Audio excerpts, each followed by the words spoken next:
Construction payments can get pretty tricky when you work on a project without a written contract. If you don't have a written contract and you aren't getting paid, what can you do? Can you still file a lien? The short answer is, it depends. In order for you to qualify for lien rights, some states strictly require a written contract, while others are more flexible. Today, we want to give you an overview of some common situations where a lien can or cannot be filed without a contract. States typically fall into one of four categories when it comes to lien rights and written construction contracts. The first category is states where written contracts are explicitly required to secure lien rights. The second category is states where written contracts are not required to secure lien rights. The third is states where rules are based on the amount or the type of work that is being performed. And the fourth is states that don't specify types of acceptable contracts. First, let's take a look at the states where the lien law explicitly requires a contract. In these states, in order to secure lien rights, it is absolutely necessary to have a written contract between the party providing the work and the hiring party. Contractors, suppliers, and any other parties can only claim a mechanics lien for funds mentioned in written contracts. If it's not in writing, you don't have lien rights. Simple as that. Next, let's talk about the states where the lien law does not require a written contract. In these states, contractors and suppliers are generally allowed to file a lien even if they don't have a written contract or even if they only have a verbal agreement.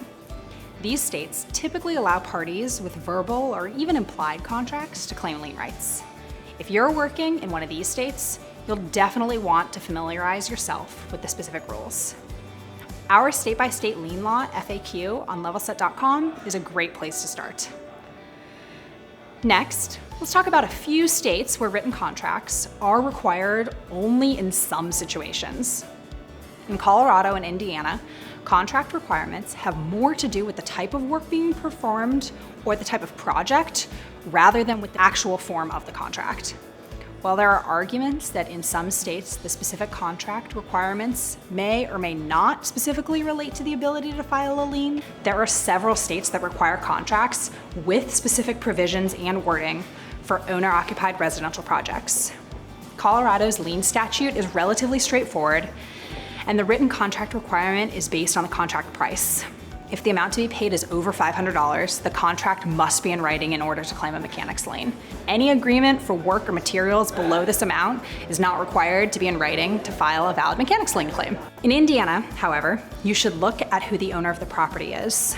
If the property is owned by a public utility, municipality, joint agency, rural electric membership corporation, rural telephone cooperative corporation, or a not-for-profit utility, a written contract is needed to secure lien rights.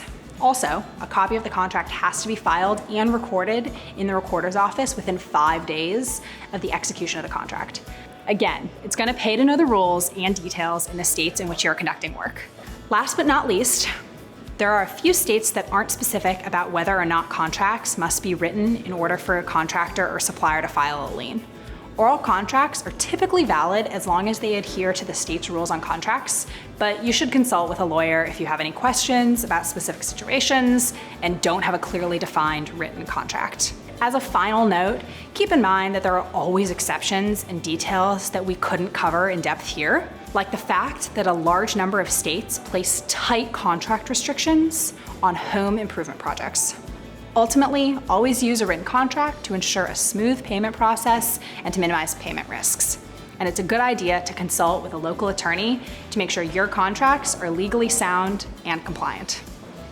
If you still have more questions, reach out to our payment experts by phone or live chat, or ask questions on the Expert Center at Levelset.com. And remember, payment help is here.